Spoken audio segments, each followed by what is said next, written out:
வணக்கம் வணக்கம் வணக்கம்.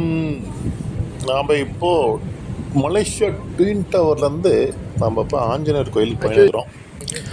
பக்கத்தில் இருக்க ஒரு ஆஞ்சநேயர் கோயில். நம்மளை கூட்டின்னு போன ஃப்ரெண்டு வந்து இந்த ஆஞ்சநேயர் கோயில் வந்து கண்டிப்பாக இங்கே பார்க்க வேண்டிய ஆஞ்சநேயர் கோயில்னு சொல்லிக்கிறாங்க. அதே மாதிரி ஆஞ்சநேயர் கோயில் வந்து ஆஞ்சநேயர் வாளால் கட்டியிருக்காங்க. ஸோ அந்த கோயில் வந்து கண்டிப்பாக இங்கே வந்து பார்க்க வேண்டிய கோயிலுன்றதால இப்போ நாம் மலேசியா ட்வின் டவர்லேருந்து டுவர்ட்ஸ் ஆஞ்சநேயர் கோயில் கொண்டு இருக்கிறோம். ஓகே, வந்துட்டோம், கோயில்கிட்ட வந்துட்டோம். பக்கத்தில் பெருமாள் கோயில் ஒன்று இருக்குது, அப்படியே ஆஞ்சநேயர் கோயில் ஒன்று இருக்குது. இப்போ நம்ம பார்த்து கொண்டு இருப்பது வந்து பெருமாள் கோயில், பக்கத்தில் வந்து ஆஞ்சநேயர் கோயில். இங்கே மலேசியாவில் வந்து நம்ம தமிழ்நாட்டு கல்ச்சருக்கு எவ்வளோ இம்பார்ட்டன்ஸ் கொடுத்துருக்காங்கன்றத இந்த கோவில் மூலிமா தெரிஞ்சுக்கலாம். அவ்வளோ அருமையாக கட்டியிருக்காங்க, அவ்வளோ உன்னதமாக கட்டியிருக்காங்க, ரொம்ப உன்னிப்பாக கட்டியிருக்காங்க. ஸோ இந்த மாதிரி ஸ்பெண்ட் பண்ணுறதுக்கு பெரிய விஷயந்தான்.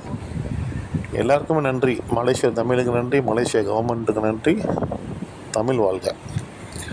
இந்த கோயில் பாருங்கள், இதுதான் ஆஞ்சநேயர் கோயில். இந்த கோயிலில் வந்து ஒரு சின்ன சின்ன விஷயம் கூட நிறைய விஷயம் சொல்லும். சின்ன சின்ன ஒரு இடத்த எடுத்துன்னா கூட நிறைய விஷயம் சொல்லும். அந்த